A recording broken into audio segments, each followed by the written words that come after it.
Mimi Samia Suluhu Hassan naapa kwamba nitakuwa mwaminifu kwa Jamhuri ya Muungano wa Tanzania na kuitumikia kwa moyo wangu wote, na kwamba nitaihifadhi, nitailinda na kuitetea Katiba ya Jamhuri ya Muungano wa Tanzania kwa mujibu wa sheria iliyowekwa.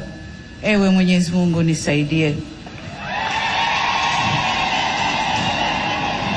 Mimi Samia Suluhu Hassan naapa kwamba nitatenda kazi zangu za urais wa Jamhuri ya Muungano wa Tanzania kwa uaminifu na kutimiza wajibu wa kazi hizo kwa bidii na moyo mkunjufu, na kwamba nitawatendea haki watu wote kwa mujibu wa sheria, mila na desturi za Jamhuri ya Muungano wa Tanzania bila woga, upendeleo, huba wala chuki. Ewe Mwenyezi Mungu nisaidie.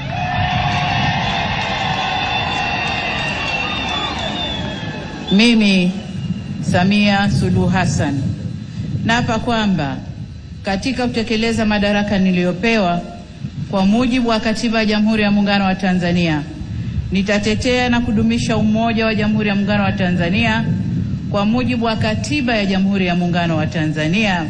Ewe Mwenyezi Mungu nisaidie.